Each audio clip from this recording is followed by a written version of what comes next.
Salut à tous et à toutes, c'est Pierrick, j'espère que vous êtes en forme car aujourd'hui je vous propose qu'on prenne un petit peu d'avance et qu'on plonge dans l'univers de Noël avec la création d'un flocon de neige assez stylisé dans Illustrator. Le but de la vidéo, c'est vraiment de vous faire utiliser le panneau Aspect qui est à mes yeux l'un des panneaux les plus importants du logiciel, et quand on maîtrise le panneau Aspect, on peut vraiment faire des grosses dingueries. Allez, installez-vous confortablement et on va plonger directement dans la magie de Noël. Ok, avant toute chose, on va d'abord se focaliser sur l'ambiance de fond. On va pas se prendre la tête et on va faire un dégradé radial assez simple. Donc je vais prendre l'outil rectangle. Je vais faire un rectangle de la taille de mon artboard.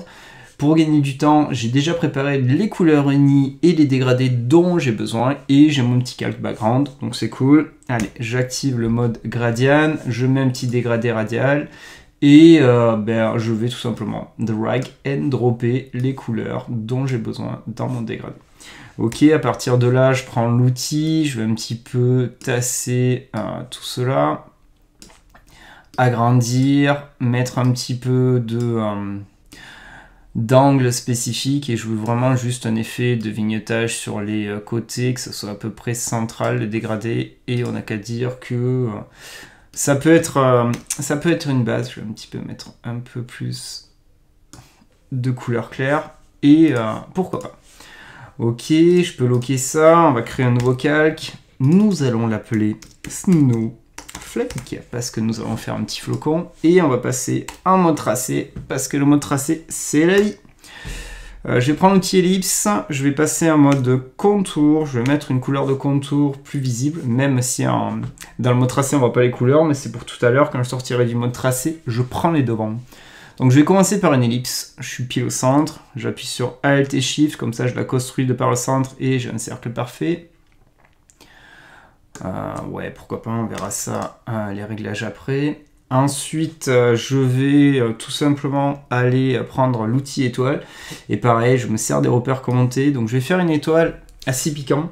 Pour rappel, tant que votre doigt est appuyé, que l'objet n'est pas créé, flèche du haut, flèche du bas, c'est plutôt cool. Vous pouvez incrémenter ou enlever le nombre de côtés. Et si vous souhaitez avoir une étoile plus ou moins agressive, c'est avec commande ou contrôle, et vous bougez. Et vous modifiez ce qu'on appelle les rayons de votre étoile. On va quand même appuyer sur Shift, comme ça, elle sera droite, notre étoile. Ok. Bon, le truc, c'est que je ne la veux pas forcément droite, donc je vais la mettre à 90 degrés, mais il me la fallait droite pour arriver à ce résultat-là. Donc j'ai déjà un petit peu la base de mon flocon. Ensuite, je vais prendre l'outil trait, pareil, je me sers de repères commentés, c'est plutôt cool, et je vais faire un trait. Et ensuite, je vais tout simplement prendre l'outil de sélection de points d'ancrage et supprimer les points d'ancrage dont je n'ai pas besoin pour récupérer que les points d'ancrage qui sont en haut, qui reprennent l'angle de la partie supérieure. Tout simplement parce que je vais placer ces éléments-là au niveau de mon trait. Sauf que là, ça sera un peu plus petit.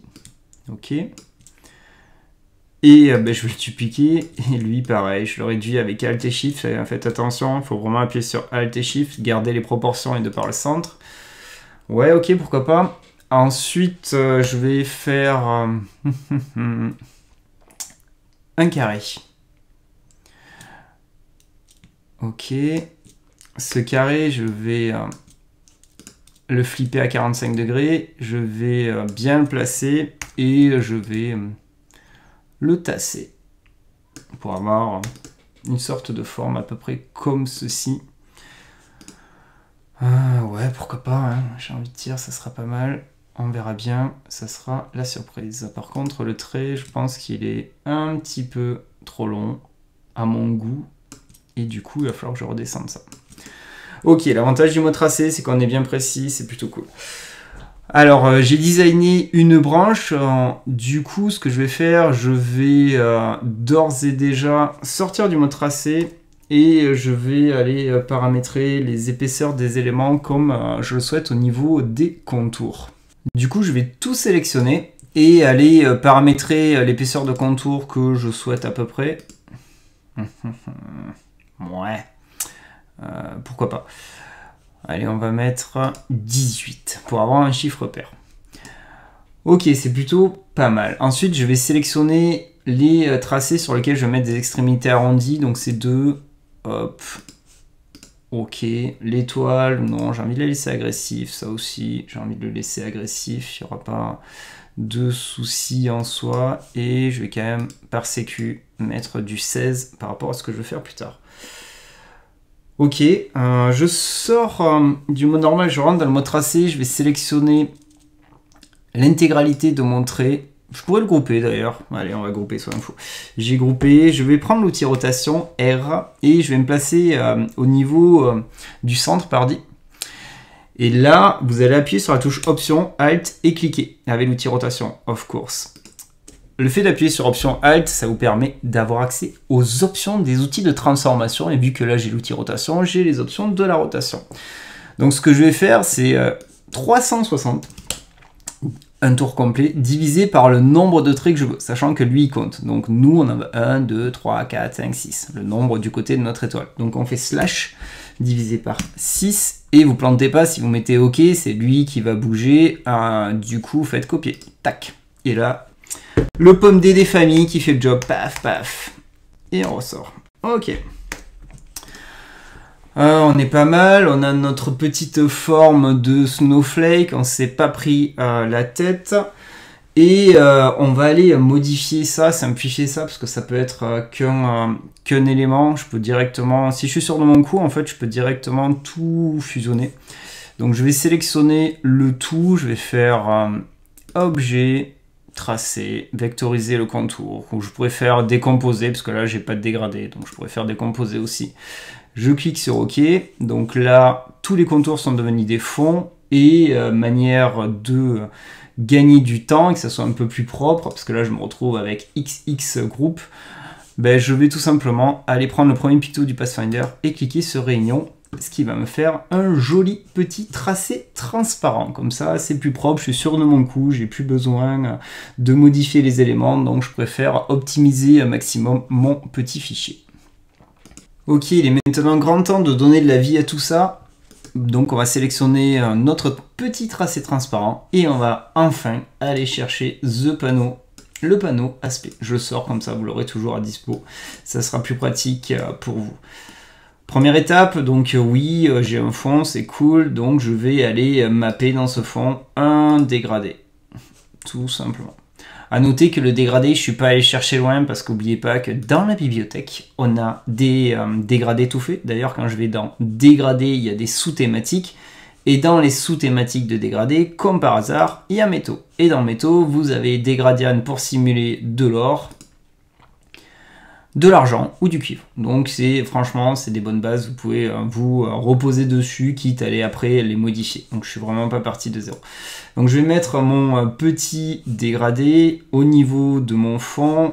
Au pire des cas, je pourrais un petit peu le modifier. Je vais glisser, déposer des couleurs peut-être un peu plus claires à certains endroits. Ici, on peut mettre un peu plus de jaune et au milieu, peut-être un autre reflet. Il ne faut pas que ça fasse trop miroir non plus, c'est pas le but. Donc là, on serait plutôt pas mal, on va dire. On a une base. Ok, donc je vais maintenant, toujours en sélectionnant mon snowflake, rajouter un nouveau fond. Ce qui est cool, c'est que le nouveau fond, il va directement le mettre avec le dégradé qui était déjà existant. Donc j'ai un clone de mon dégradé. Et pour cela, je vais un peu aller modifier certains éléments de ce dégradé là et je vais lui mettre un mode miroir. À partir de là, le dégradé qui est ici, on va aller lui mettre un effet et je vais faire un décalage négatif en fait. Donc je vais faire tracer, alors vous plantez pas, c'est pas sur l'objet, j'ai sélectionné le fond que j'avais besoin et tracer, décalage. Donc décalage positif, ça grandit, décalage négatif, nous réduisons. Donc le but, c'est d'avoir quelque chose qui est un petit peu plus réduit. On va mettre, allez, moins 3, que ça soit subtil. Ok, donc pour le moment, j'ai mes deux fonds avec mon petit dégradé.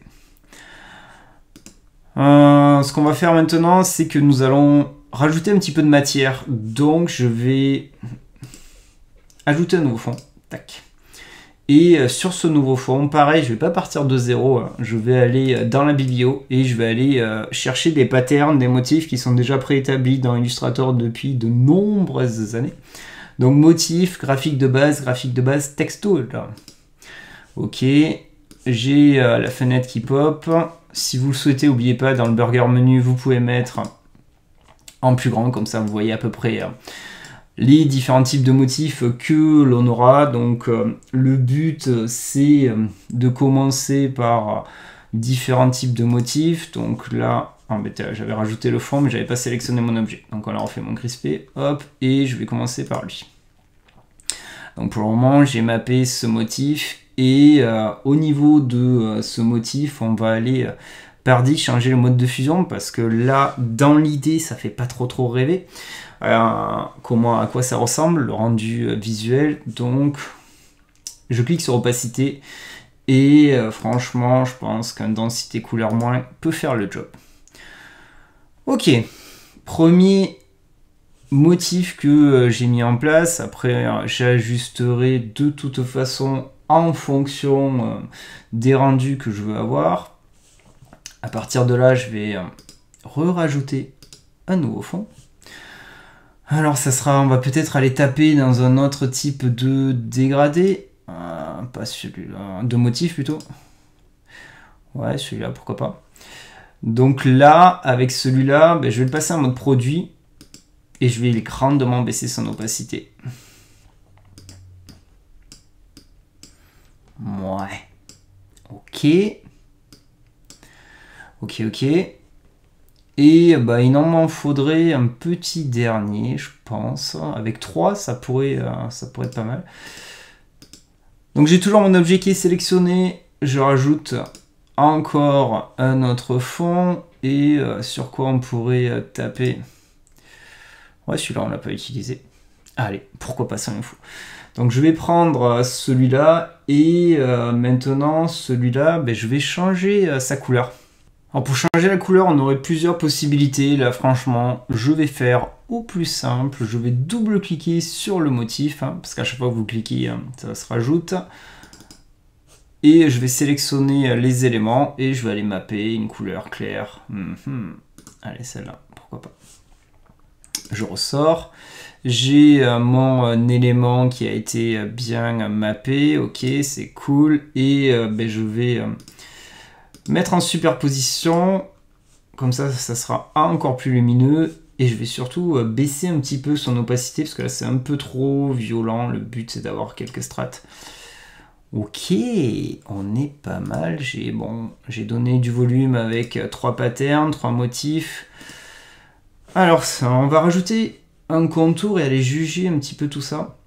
Donc je vais resélectionner mon objet et ajouter un contour qui sera en dessous tout le monde. C'est l'avantage du panneau aspect. Vous voyez ça comme si vous voulez le panneau calque de l'objet ou du container sélectionné. Vous pouvez rajouter X fond, X contour.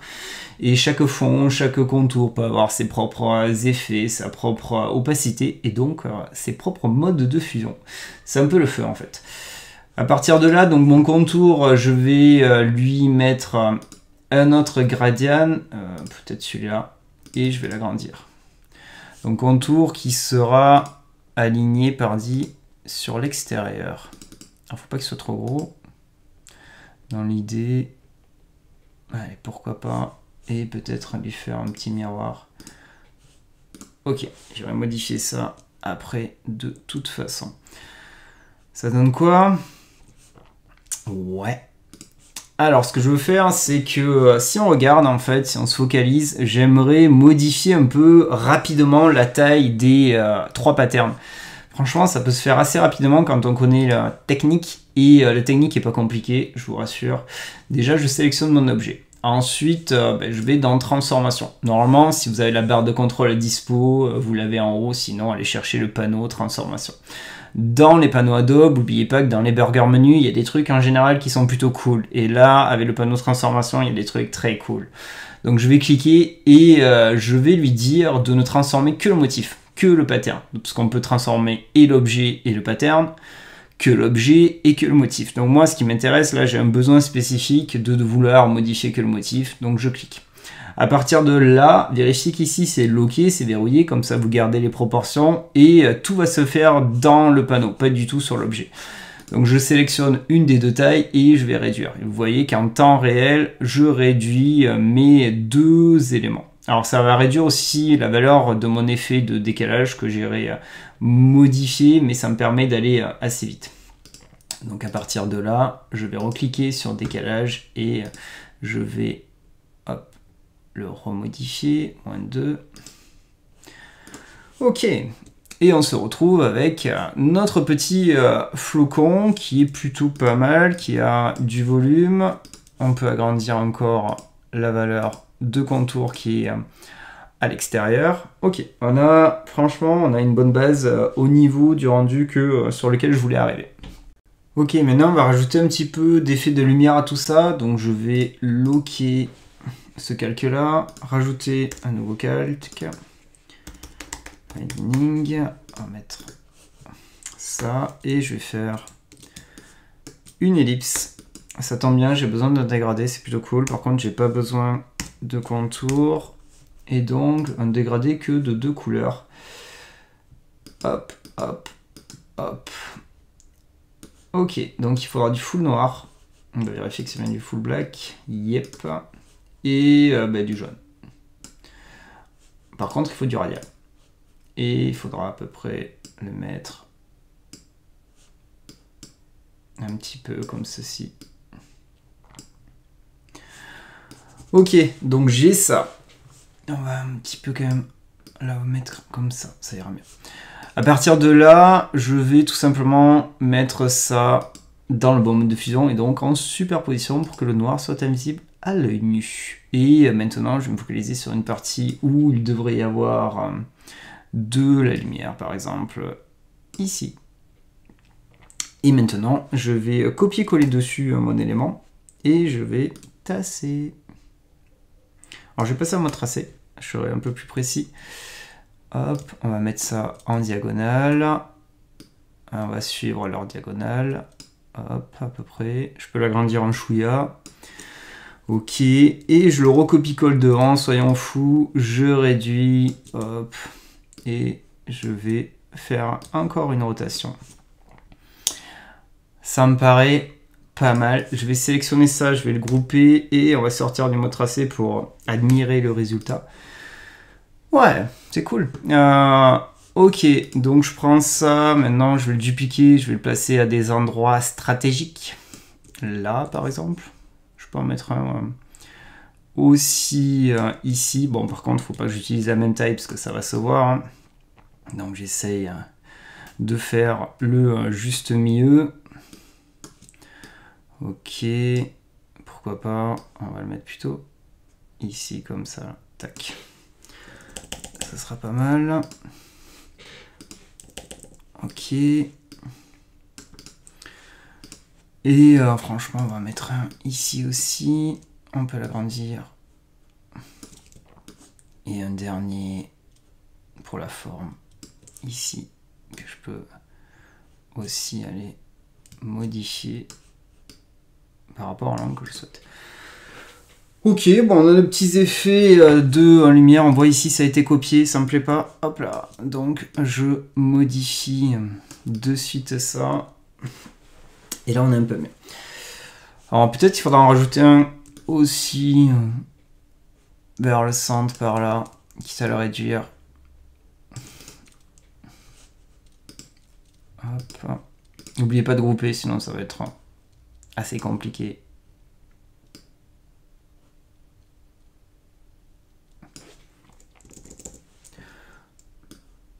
Ok. Pourquoi pas. Donc j'ai mes effets de lumière. Je vais sélectionner maintenant mon étoile, parce qu'oubliez pas qu'on n'a qu'un objet, mais on a un objet qui a X fond, X contour. Et là, je veux rajouter une ombre portée. Alors faites gaffe, je ne veux pas sélectionner ni les contours ni les fonds. Je veux faire une ombre portée sur l'objet. Donc il ne faut pas qu'il y ait d'éléments qui soient sélectionnés, sauf tracé transparent si vous le souhaitez. Effet spécial. on reportait. On va la décaler au niveau de X un peu plus au niveau de Y. On peut rester en mode produit, c'est cool, mais on va plus atténuer. Ok. Pas trop. Et baisser un petit peu l'opacité. C'est juste pour qu'elle ressorte un peu plus au niveau de notre écran. Maintenant, je peux sélectionner les deux. Au pire des cas, maintenant on peut grouper. Hein. Je groupe, voilà, comme ça. J'ai tout qui est ensemble. Hop, ça sera plus simple. Je peux réduire un petit peu plus. Et maintenant, on va juste mettre du texte. On va pas s'embêter. Mary. Hop là. On va l'agrandir. Caractère. Allez, petit trajan, ça fait le job.